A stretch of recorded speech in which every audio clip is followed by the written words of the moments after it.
City network news, खबर आप तक। स्टार सिटी नेटवर्क न्यूज लेकर आई है सबसे पहले और सबसे तेज खास खबर। यास तूफान के संभावित खतरे को देखते हुए जिला प्रशासन अलर्ट है। आइए चलते हैं, देखते हैं क्या कुछ चल रहा है। डरने की कोई बात नहीं, बल्कि सावधान रहने की जरूरत है। इस वक्त आप कोरोना के साथ साथ यास तूफान के संभावित चपेट में हैं, लेकिन इस बाबत भागलपुर के डीएम सुब्रत कुमार सेन भी अपने सहयोगी अधिकारियों और एसडीआरएफ टीम के साथ अलर्ट मोड में हैं। स्वास्थ्य विभाग, नगर निगम प्रशासन, सड़क विभाग और बिजली विभाग समेत अन्य विभागों के कर्मियों को डीएम ने संभावित यास तूफान के खतरे को देखते हुए अलर्ट मोड पर रखा है। जबकि बिहार कृषि विश्वविद्यालय सबौर के कुलपति डॉक्टर आर.के. सोहाने ने संपूर्ण बिहार के किसानों समेत आम लोगों को आगाह और सतर्क कर दिया है। कहा है कि यास तूफान में आप खुद को सुरक्षित रखें और अपने खेत खलिहान समेत फसल की सुरक्षा भी करें। क्या कहता है भागलपुर के जिलाधिकारी और सबौर कृषि विश्वविद्यालय के कुलपति, आइए सीधे चलते हैं और उनसे बात करते हैं।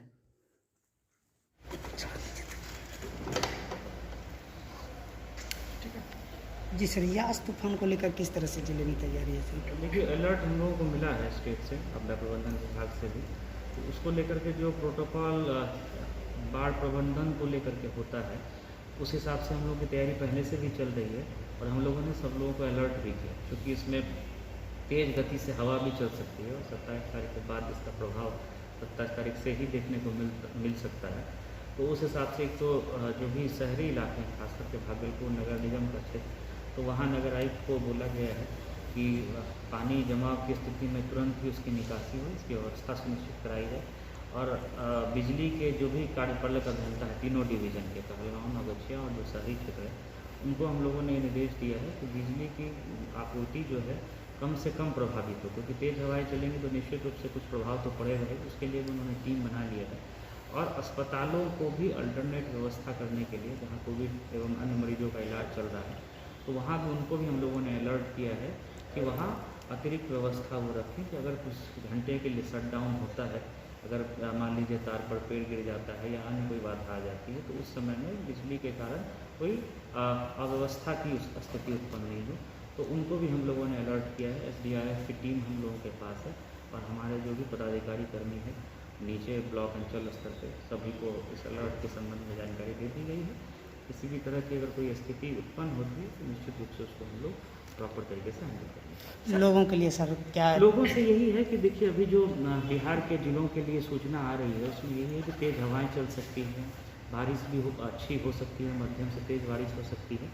तो लोगों से भी अपील रहेगी, ऐसे भी कोविड का टाइम है, लॉकडाउन भी लगा हुआ है, तो लोग घरों में ही रहें।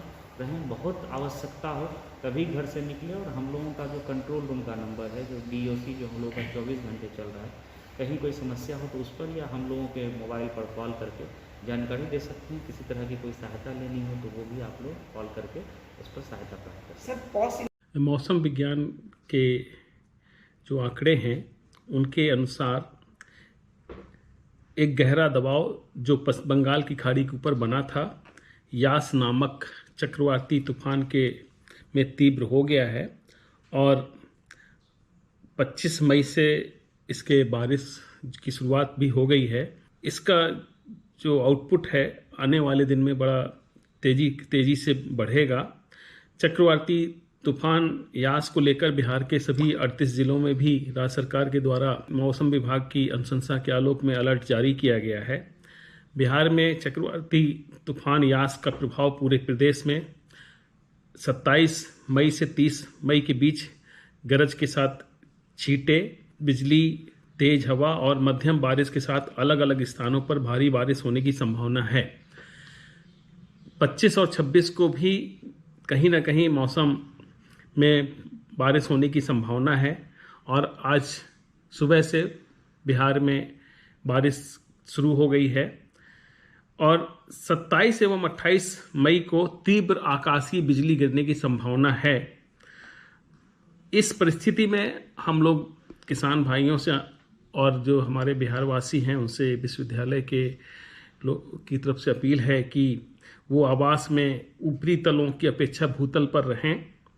रेडियो और टीवी पर मौसम के साफ होने का संदेश प्रसारित होने का इंतजार करें। पुराने और क्षतिग्रस्त भवनों और पेड़ों के नज़दीक आश्रय लेने से बचें। बिजली और टेलीफोन के खंभों के नीचे न खड़े हों। खंभों के गिरने से शारीरिक क्षति हो सकती है। घर के बाहर होने पर किसी छतदार मकान में आश्रय लें।